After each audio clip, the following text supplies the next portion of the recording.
You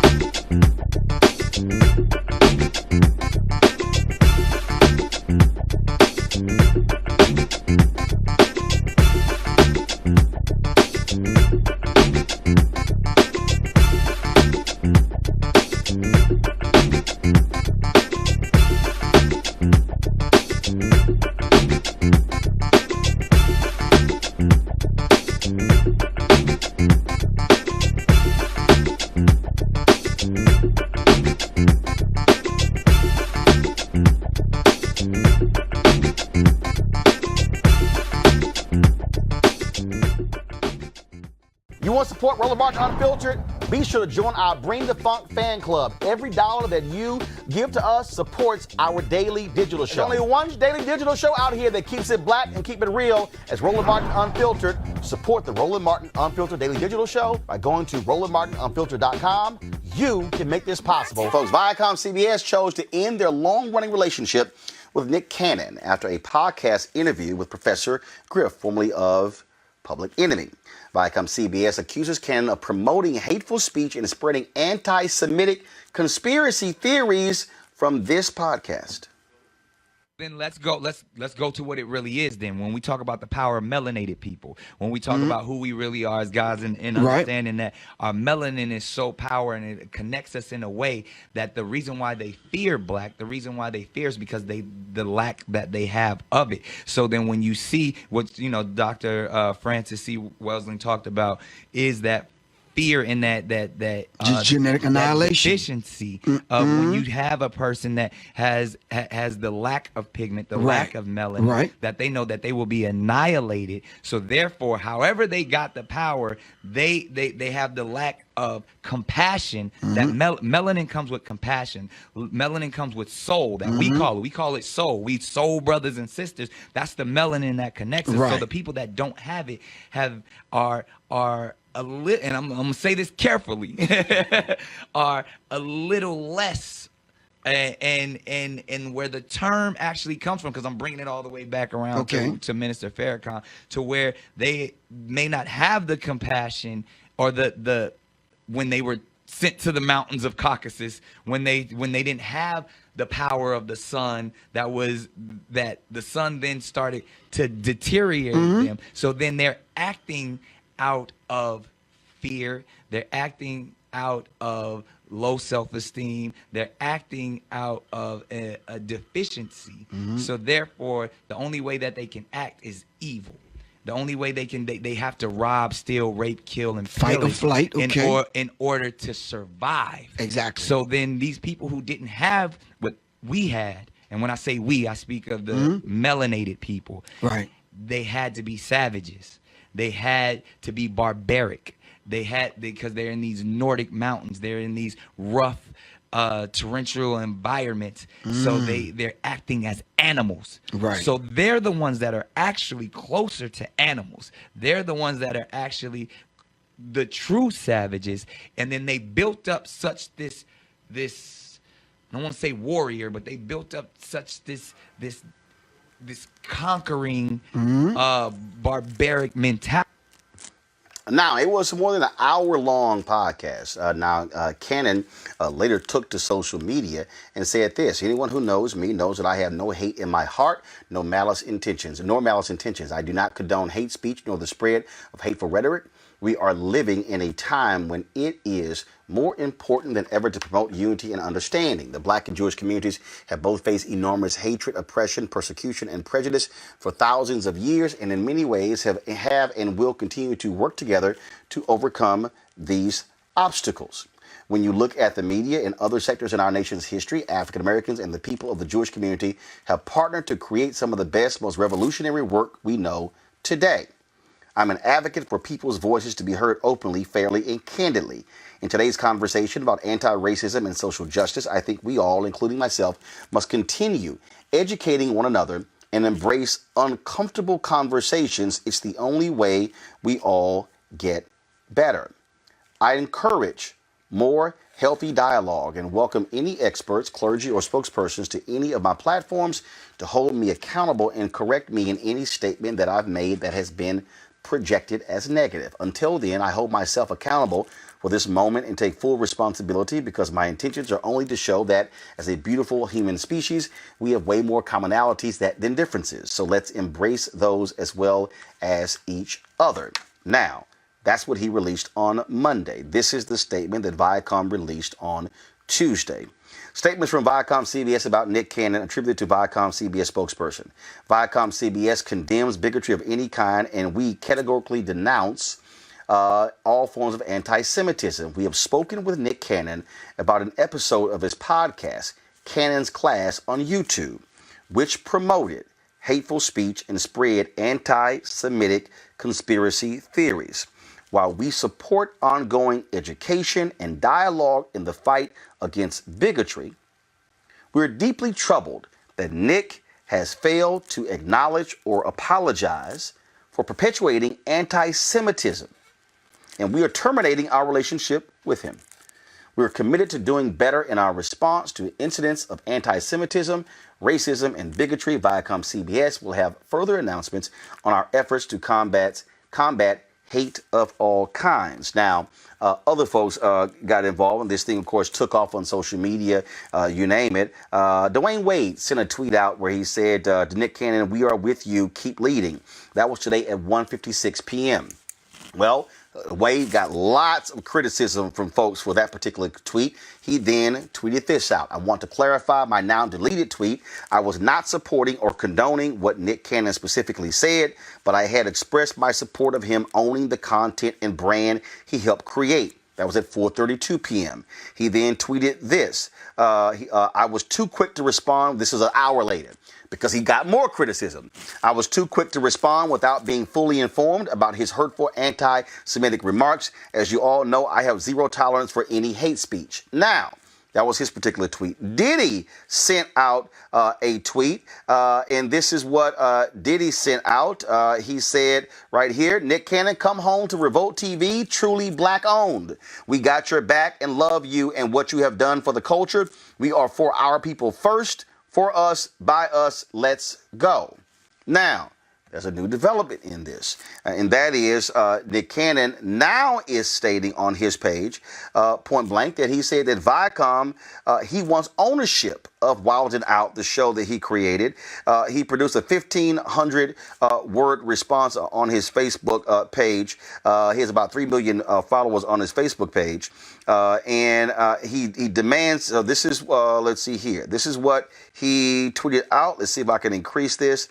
My apologies. He laid it all out. I'm deeply sad in a moment so close to reconciliation that the powers that be misused an important moment for us to all grow closer together and learn more about one another. Instead, the moment was stolen and hijacked to make an example of an outspoken black man. I will not be bullied, silenced, or continuously oppressed by any organization, group, or corporation. I am disappointed that Viacom does not understand or respect the power of the black community.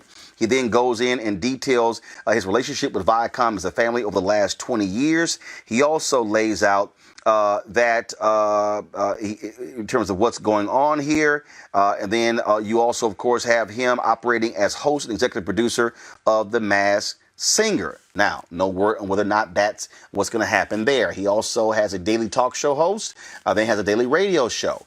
No word on any of those. But he also is now demanding that Viacom CBS give him ownership of his show Wild 'N Out, saying it was swindled from him. Panel, take it away. Your thoughts on all of this. Scott, I think you want to go first. Who wants to go first? Who wants to go first? Who wants to jump in this mess first? I think ladies first. Okay. Well, I would say this. I think this was I love you. No, you don't. Yeah. I think this was I think this sounded like, 90s hotepery all over again. There was nothing new that had not been said before. And I think one of the things that Nick Cannon is quite clear about the words he uses. He's not a boy, despite his boyish looks. That is a almost 40-year-old man and a father and, a college graduate. So, Nick Cannon was very aware of what he was saying. I think the issues of his ownership of his content is a separate issue from what he said. I think what he said was ill-informed. And unfortunately, for many, there is a desire and a yearning for knowledge and to want to understand why the world looks the way it does and why it's unfair to Black people. Unfortunately, sometimes people get led astray, even though it's in a book. I always tell my students, be skeptical. How would somebody know this? How would they get to this conclusion? Right. And I think that even though he's citing, some well-respected work there, that work is questionable on a number of fronts. And I think, whenever we have a platform as one as big as Nick Cannon's, we always have to be mindful. We always have to be thoughtful. And you can say whatever you want to say. But of course, we know what we say has consequences. So he's not canceled. He's not deplatformed. He won't be broke. His life won't be over. Right. He'll just have a different venue to ply his mini shows and other kinds of things. But I will say, I think what he said wasn't actually really all that helpful in this particular moment. It didn't really move the discourse forward. And as I always tell my students, the truth doesn't need a remix. It's bad enough. He had positive things to say about Minister Louis Farrakhan, Robert. A number of people took exception with those comments as well. Again, what we played was a 2-minute clip of an hour-and-a-half conversation. But your thoughts on him making it clear that he's not going to apologize and back down. Well, I think that's his right and his prerogative. The mistake I do think that he has made is not getting those ownership rights up front. You can't, and this is what I tell people in corporate America all the time who feel like they are safe in their corporate jobs. Everything you're working for somebody else. You cannot work for somebody else for several decades, and then once things go badly, then demand ownership. You have to negotiate that ownership stake while you're negotiating your contracts. You have to ensure that when you have negotiating power, right now you've already been terminated. You do not have power. You cannot set any criteria. Viacom does not have to listen to anything that you have to say because you've been terminated. So it's important for us to understand, particularly in the African-American community, stop looking for someone else's table to sit at. Stop being comfortable eating at somebody else's establishment. You have to establish these things for yourself. If you want to be in this entire, as Puffy tweeted out, for us, by us space, that means you might have to suffer for a little while in the wilderness before things work out for you. And you cannot be comfortable with somebody else and then want to be critical of them once things do not work out. It's interesting that he wrote this here, Scott, in a pleasant turn of events, and the best blessing in all of this hurtful attack is the outpouring of love and support from the Jewish community. It has been amazing. I've spoken with many rabbis, clergy, professors, and co-workers who offer their sincere help. I must apologize to my Jewish brothers and sisters for putting them in such a painful position, which was never my intention, but I know this whole situation has hurt many people, and together we will make it right. I've dedicated my daily efforts to continuing conversations to bring the Jewish community and the African American community closer together, embracing our differences and sharing our commonalities. Through the guidance of my multicultural team, which embodies several people from the Jewish community, specifically Michael Goldman, my business partner for 3 decades, who discovered me at the Hollywood Improv when I was doing stand-up as a kid. Through thick and thin, he has been by my side, yelling at me when I talk too much and laughing with me as we've always overcome adversity together. I love you, my brother. Thank you for helping me become the man that I am today. He then goes on to say in here, he says, Viacom, that they are on the wrong side of history. That's what he says. So that's it. So, Scott, what do you make of that? Let me tell you what I make of it. I listened to the show. I've seen other transcripts of it. I've listened to, that sounded like an apology, but I'm not sure it was. I've watched the Dwayne Wade piece. And let me tell you something. This debate between African Americans and the Jewish population or Jewish Americans is not old, is not new at all, first of all. And people who have been in the struggle, whether you're Black, Jewish, whatever, Indian, American Indian, Native American, there is no upside to comparing our struggles to one another. We should stop comparing those struggles. It's no problem to lock arms and move forward, but stop comparing our struggle to each other's struggle because there's no upside. How many times have we seen this? Black people and Black revolutionaries want to get on and talk about different struggles, and then they do the comparative to make black people the chosen one. You're free to believe whatever you want to believe, but everybody doesn't need to know what you believe. If you're in certain positions, you don't have a right to be on a show or be tied up or connected to Viacom. And if you want to be a martyr or you want to be an activist, then so be it then. Sometimes you got to choose between the money and activism. That's a personal choice. But I can tell you one thing. Every time I've seen someone of any power, of any notoriety, get into this debate about blacks and Jews, it doesn't end well. We need to stop it because it doesn't move the ball forward. The only way we can move the ball forward is locking arms with each other and moving forward towards one America, and not this one black America, one white America, one Jewish America, one Irish America. We got to lock arms and move forward together. That is the only way forward. That's the only way we're going to get rid of America's original sin, and we're going to attain or reach freedom, justice, and equality. He says that black people can't be anti-Semitic since we are the original Hebrews, that we are Semitic people. Why debate that? Why raise it? How is that educational? You see, look, Roland, anybody who's been at a barbershop in the West End in Atlanta has heard this exact same speech. And so some guy, in incense with a dashiki on who read like a couple pamphlets, and they want to sell you on this level of mythology. We have real problems right now that we're trying to solve. We don't need to go into the genetic lineage of every group of individuals on the planet Earth. We can solve the problems that we have right now. And if you go through the civil rights movement, you can look at Cheney, Swerner, and Goodman, who died for this cause. You can look at the NAACP and its founding, where you had a lot of Jewish Americans who were part of the founding of those organizations, a lot of financing behind much of the social justice activism right now. Where do you think all these signs come from? Where do you think these banners are coming from? They're being financed and supported by a diverse group of people who are like-minded. So why go into the conspiracy theory rabbit holes when we can be solving problems right now? Well, it's interesting, but Dr. Carter, it's interesting. There are a lot of folks who are watching us right now. I'm looking at comments on Facebook and Periscope and YouTube, and folks are saying Nick is right. I mean, look, there will always be somebody who is willing to believe anything. And I think it comes from what people have experienced and what people have witnessed, and we want to answer for it, right? Because some of the things that Black people have experienced are so horrendous, we have to have an answer. Unfortunately, Nick Cannon doesn't have that answer, and neither do many of the people that he cites. And I think part of the problem is if you keep looking backward, you can't look forward.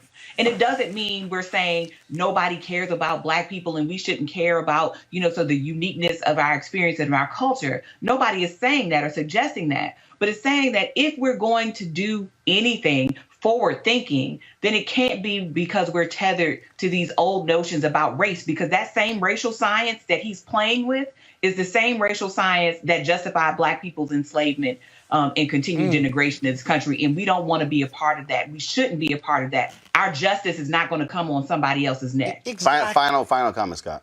Exactly. We only got one country, this experiment, right? Nothing good. Now that you've said all that you've said, Nick Cannon, right? And now that you have your social media followers who say, Nick, you're right. All right, now what? Now what? Now, where's that going to get us? Does that get us to one country yet? Does that get us closer to our Jewish brothers and sisters? They were on the front line in the 60s. They were on the front line doing Jim Crow, if not all of them, a lot of them. And we didn't get civil rights, and we didn't move forward in whatever industry there is without the help of people that didn't look like us or people that struggled like us. Gotcha. I'm not saying he's right or wrong. What I'm saying is it's not necessary to the debate. It doesn't add to us moving forward. All right, folks. We'll have part 2 of this conversation tomorrow right here on Roland Martin Unfiltered. Are you back tomorrow? No, we're not. No, sorry. No, we're not. No, we're not. We have the Thursday panel. Thought we had that deal. For the Thursday panel for that. So Scott, Robert, and Dr. Carter, we surely appreciate you joining us today. Thanks a bunch. Speaking of drama, we told you yesterday that Nick Cannon was removed from Viacom CBS over a podcast that he did with Professor Griff, formerly of Public Enemy, where he was accused of making anti-Semitic remarks. Well, yesterday, in a series post, Nick Cannon apologized. And this is what he said. First and foremost, I extend my deepest and most sincere apologies to my Jewish sisters and brothers for the hurtful and divisive words that came out of my mouth during my interview with Richard Griffin. They reinforce the worst stereotypes of a proud and magnificent people, and I feel ashamed of the uninformed and naive place that these words came from. The video of this interview has since been removed. While the Jewish experience encompasses more than 5,000 years and there is so much I have yet to learn, I have had at least a minor history lesson over the past few days, and to say that is eye-opening would be a vast understatement. As a result, I want to express my gratitude to the rabbis, community leaders, and institutions who reach out to me to help enlighten me instead of chastising me. I want to assure my Jewish friends, new and old, that this is only the beginning of my education. I am committed to deeper connections, more profound learning, and strengthening the bond between our two cultures today and every day going forward. Now, he also said this here. I just had the blessed opportunity to converse with Rabbi Abraham Cooper, Director of Global Social Action, the Simon Wiesenthal Center. My first words to my brother was, I apologize for the hurt I caused the Jewish community. On my podcast, I use words and reference literature I assume to be factual to uplift my community instead turn out to be hateful propaganda and stereotypical rhetoric that pain another community. For this, I am deeply sorry, but now together we can write a new chapter of healing. As a result of this, the folks at Fox announced that he will continue to be the host and executive producer of the show The Masked Singer. I want to go to our panel now. Greg Carr, of course, he graduated just this spring from Howard University. What do you make of all of this? What he released on Monday, which then led to Viacom CBS firing him on Tuesday, was totally different from the tone of the tweets last night. Well, Nick is smarter than any of the people who are lined up against him. And I say that in this particular sense because, you know, one thing I know to be true about Nick Cannon is that he comes out of black community. He's going to stand with black community. And he's an honest guy, and he's always very, very, very thoughtful in how he moves. And as far as Cannon's class is concerned, that's something Nick really created. He actually birthed it while he was a student at Howard. I was on the first Cannon's class and have been on several since. It was a conduit to bring people into conversation around books and ideas. And if you know anything about Nick, he talks to every and anybody, and he's the same guy all the time. He's like you. I mean, you see him, that's who you see. I think Viacom reacted as the result of Deshaun Jackson and Steven Jackson and Ice Cube, so somebody had to pay. And I think they overreacted because one thing about Nick, he's going to smile, he's going to laugh. I've never seen him angry, but one thing's for sure. He's a businessman. So, yeah, they punched him in the mouth. But guess what? Now he wants his intellectual property. And whether he gets it or not, they can keep the name Wildin' Out. And they had a 25-year relationship with this man. At the same time, what they can't keep is the thing that keeps Nick Cannon centered. And that's who he is. I expect there to be continuing unfolding of this story. I expect Viacom to either try to walk something back or do some back channel negotiation with him. I don't know that he would go back into any form of relationship, but I know when Diddy offered him to come over to Revolt, he hadn't said anything about that. I know that Fox is going to continue with The Masked Singer.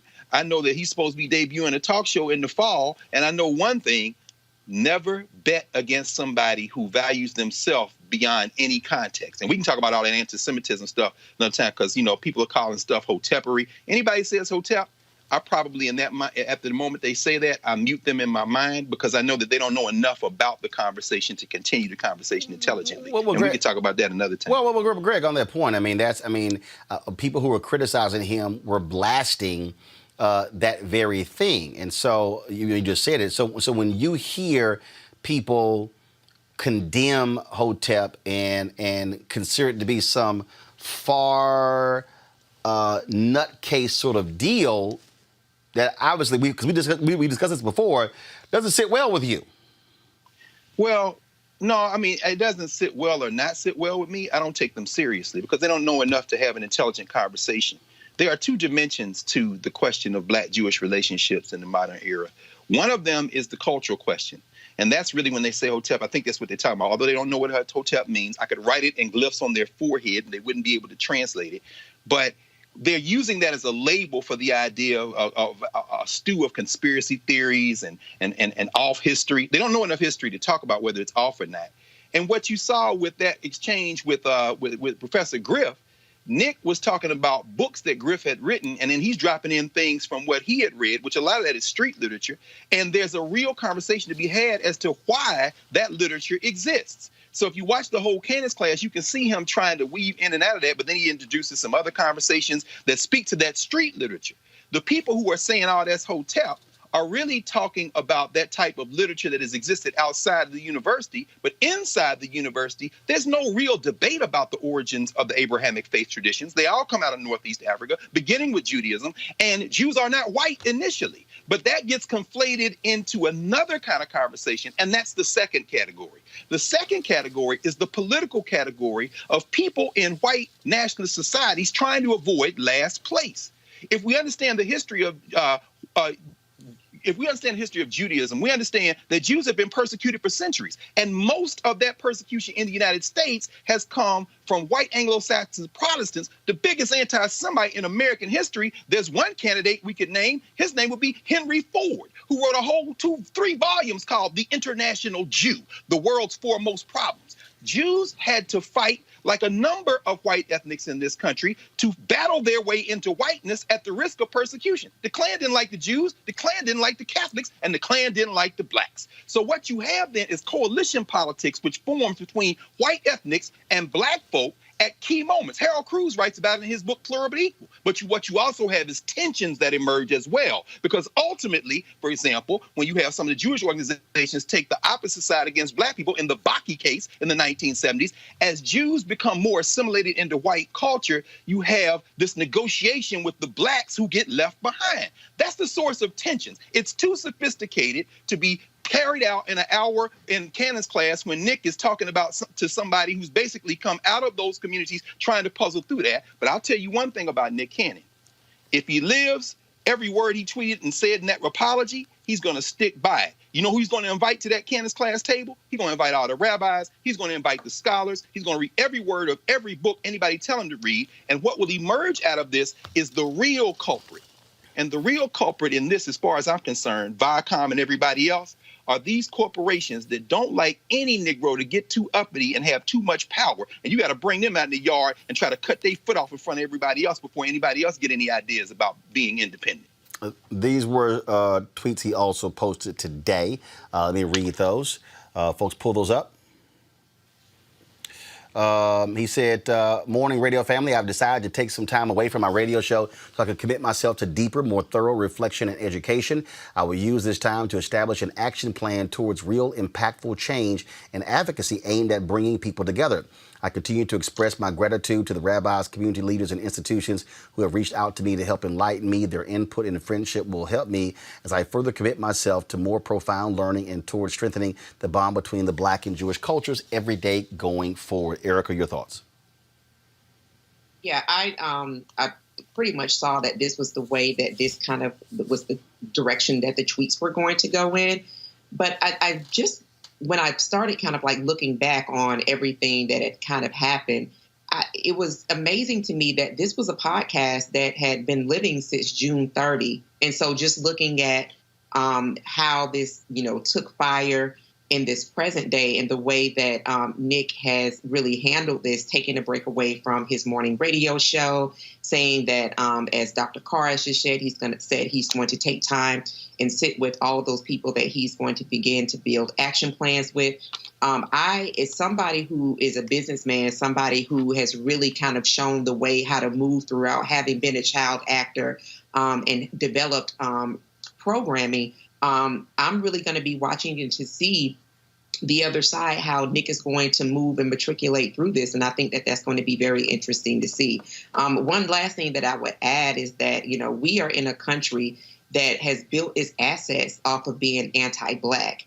And so while anti-Semitism is definitely something that, all of us should really denounce, that we also have to be very, very conscious of the movement in the moment that we're in right now. And that is to move and push forward away from anti-Black acts that we continue to see surface throughout this nation.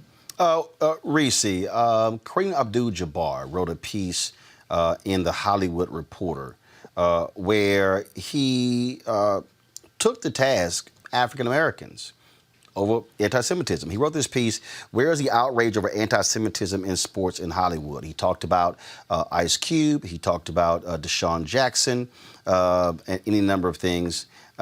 He basically is challenging, African Americans on this very issue, and again, Hollywood as well. And then he says, yes, some of the above have apologized. Deshaun Jackson, Steven Jackson, Chelsea Handler, while others continue to defiantly marinate in their own prejudice. Their arrogant and irrational response to accusations of anti-Semitism, rather than dissuade us, actually confirm people's worst opinions. Ice Cube's response was remorseless. What if I was just pro-black? This is the true brother. I didn't lie on anyone. I didn't say I was anti-anybody. Don't believe the hype. I've been telling my truth. Jabbar writes, his truth was clearly anti-Semitic, but like Trump, he believes his truth exists outside facts. Yeah, so, I don't proclaim to be sophisticated enough, as Dr. Carr expertly laid out. It's a far more complicated subject than to discuss in sound bites. But I think to what I will say to Nick Cannon's statements, I do applaud him. By his own admission, I'm just going to say what he said. He called himself ignorant. And one of the things I appreciate about his statement is that he is not going to die on that hill. And I think that a big problem that we have in our society is what I call belligerently ignorant people. People who have this complete adherence to misinformation, to disinformation, to ill-informed opinions, and they are just completely belligerent about it and unwilling to yield to new information. And I think that what Nick Cannon did, people might question his sincerity in that, and I think that's on them to draw that conclusion or not. But I do applaud that he said, listen, when presented with new information, I don't want to continue to perpetuate these statements that I made. I want to learn. I want to invite people into this conversation. I want to take a step away. And I think if more people did that, we would all be better off for it, because I get in arguments with belligerently ignorant people all day, every day. So if there's somebody who's willing to say I was misinformed, or however you want to characterize it, I was ignorant as he characterized it, then more power to them. Greg, this is what in the final paragraph of Jabbar, he says, the lesson never changes. So why is it so hard for some people to learn? No one is free until everyone is free. As Martin Luther King Jr. explained, injustice anywhere is a threat to justice everywhere. We are caught in an inescapable network of mutuality. So let's act like it. If we're going to be outraged by injustice, let's be outraged by injustice against anyone. This back and forth is not new. Recently, of course, Fox Soul, when they announced they were not going to carry the speech on July 4th of Nation of Islam minister Louis Farrakhan, he writes in there how Chelsea Handler, she had posted a video of Louis Farrakhan denouncing white supremacy. And she defended it. And she said he was speaking truth. That people criticized her, and then after several days, she finally took it down. There were people who actually were upset with Cornel West was on this show, and when he addressed the issue of Farrakhan speaking about Hitler, and people were like, "Oh, Cornel West is wrong as well." Just Greg, this thing that keeps cropping up, where anti-Semitic, no, I'm not. We're black, we're Semitic, so therefore we can't be anti-Semitic. And there's sort of this whole back and forth. And as Cornel West said, he said, I agree with Minister Farrakhan because he preaches against white supremacy, but I disagree with other stuff. But then there are people who say, wait a minute, you can't do that. You can't agree with some of what he says and disagree with others. Folks who say David Duke is no different than Louis Farrakhan. All of these different things, they continue to crop up. Just your assessment. Very quickly, I think, Reese, what you said is absolutely correct. We're talking about whether people have information or not, whether they know or not. You know, I have an immense amount of respect for Kareem Abdul-Jabbar. He wasn't just an athlete. He is an intellectual. He's a writer. And when he was a teenager in New York City, going to Power Memorial High School, when he was still Lou Alcindor, he attended a summer program, the RMU Act, which was taught in part by John Henry Clark, one of his heroes. John Henry Clark was called an anti-Semite from the pages of the New York Times. by Henry Louis Gates in an article called Black Demagogues and Pseudo Scholars, where he tried to say all these black scholars who are reaching these black people in the streets, some of them are anti-Semitic because they make claims about the nature of the Jewish religion and where black people come from and what blacks are the original Jews and the Beta Israels and whether or not black people can be anti-Semitic. Let's be very clear. Anybody who is standing in the way of somebody else's human rights is in violation. We don't care. And let's also be very clear. A number of Jews very prominent in not only the civil rights, black power, liberation movements. So we can't use these categories to beat up whole groups of people. Let's also be very clear. Muhammad Ali, when he came out and became Muhammad Ali and not Cassius Clay, who influenced, among others, Lew Alcindor to become Kareem Abdul-Jabbar, has also been accused of anti-Semitism because he was in the Nation of Islam. Let's also be very clear that these conversations, as Reese said, we can't have these conversations without nuance and without information. So Kareem is absolutely right when he says we can't have intolerance, but he can't say that outside of a historical context that has found him often on the opposite side of white opinion. And in this country, whether you be Jew or Gentile, whether you be Catholic or Protestant, whether you be Muslim or Christian, the politics of this country revolve around, and that is what this is about. This is about race. Finally, I will say this. If we're going to have an intelligent conversation going forward, we have to, and I think this is what Nick is doing, as he said, whether we gauge the sincerity of his apology or not. And I, for one, individually will not gauge the sincerity because I believe he's being absolutely sincere. We must first confess our innocence. People who talk with such cocksure surety about issues like this are usually the least informed people in the room. Come on. All right now. It's time to be smart. When we control our institutions, we win. This is the most important news show on television of any racial background. Y'all put $2, $3, $4, $5, $10, $15, $20, $30 on this and keep this going. What you've done, Roland, since this crisis came out in full bloom. Anybody watching this, tell your friends. Go back and look at the last 2 weeks, especially of Roland Martin Unfiltered. I mean, hell, go back and look at the last 2 days. You've had sitting United States senators today, Klobuchar and Harris. Whatever you have that you can bring to Roland Martin Unfiltered to support it, please do, because this information may literally save your life. Watch Roland Martin Unfiltered daily at 6 p.m. Eastern on YouTube, Facebook, or Periscope, or go to RolandMartinUnfiltered.com. Support the Roland Martin Unfiltered Daily Digital Show by going to RolandMartinUnfiltered.com. Our goal is to get 20,000 of our fans contributing $50 each for the whole year. You can make this possible. RolandMartinUnfiltered.com.